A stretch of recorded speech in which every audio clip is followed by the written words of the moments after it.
Hello dear students, welcome to my channel. आज हम करेंगे worksheet number 16 for class 9 students. बच्चों, आज का आपका टॉपिक रहेगा राइटिंग।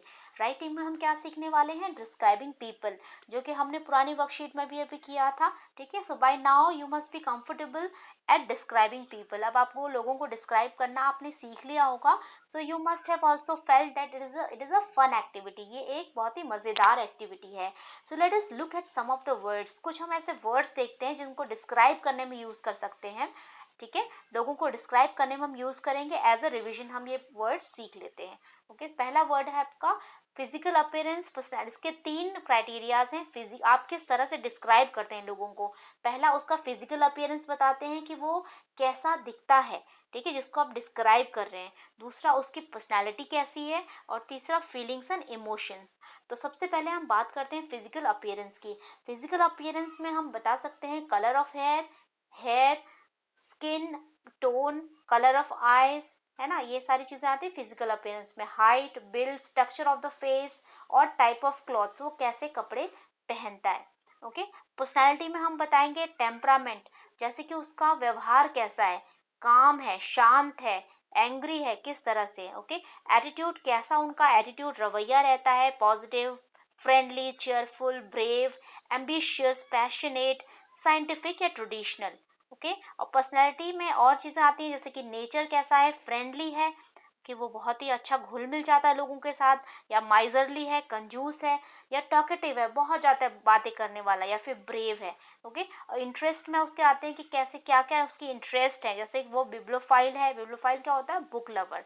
स्विमर और एडवेंचरस, जैसे जगह जगह घूमना पसंद है, नई चीजें डिस्कवर पसंद है, डिस्कवर करना पसंद है। ओके, फीलिंग्स और इमोशंस में आता है हैप्पी, सैड, एंग्री, क्वाइट। ठीक है, अपसेट है, वीपी, हर्ट, कंफ्यूज रहता है, अनहैप्पी रहता है, या इनडिसिसिव है, अनसर्टेन है कि कोई डिसीजन नहीं ले पाता आसानी से, हमेशा कंफ्यूज रहता है, या फिर श्योर है, काम है। ओके, सो ये सारे वर्ड्स आपको यूज करने हैं। तो अब आपके लिए टास्क है, task B. In the space given below describe one of your favourite characters from a story. ठीक है, जो आपने स्टोरी पढ़ी हो या नॉवेल आपने पढ़ा हो, you may have read.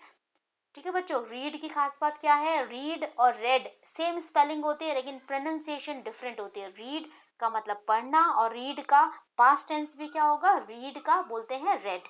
Okay, so it can be a story you read in Hindi.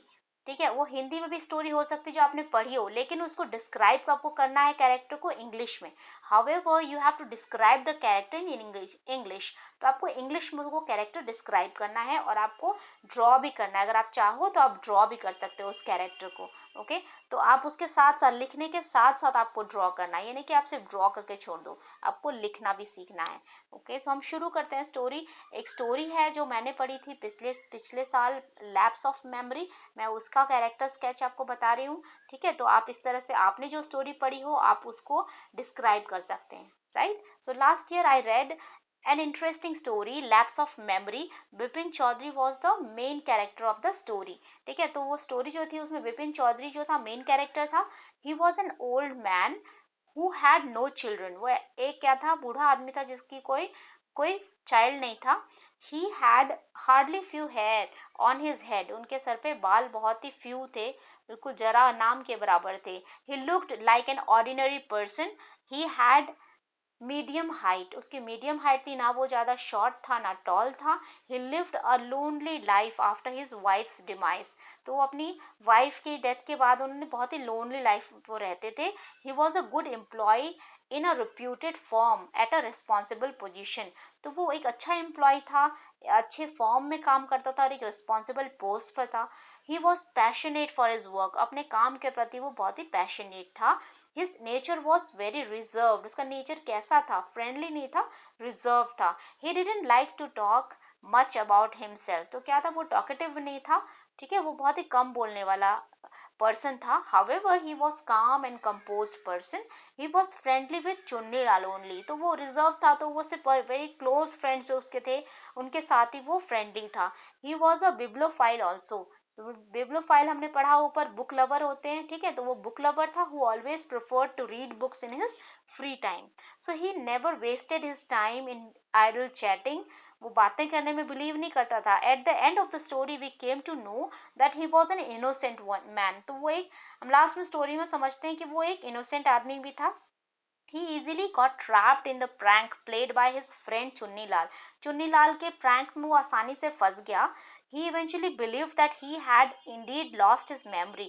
उसने लास्ट में ये सोचा कि उसने वास्तव में अपनी मेमोरी खो दी है, and might land in asylum।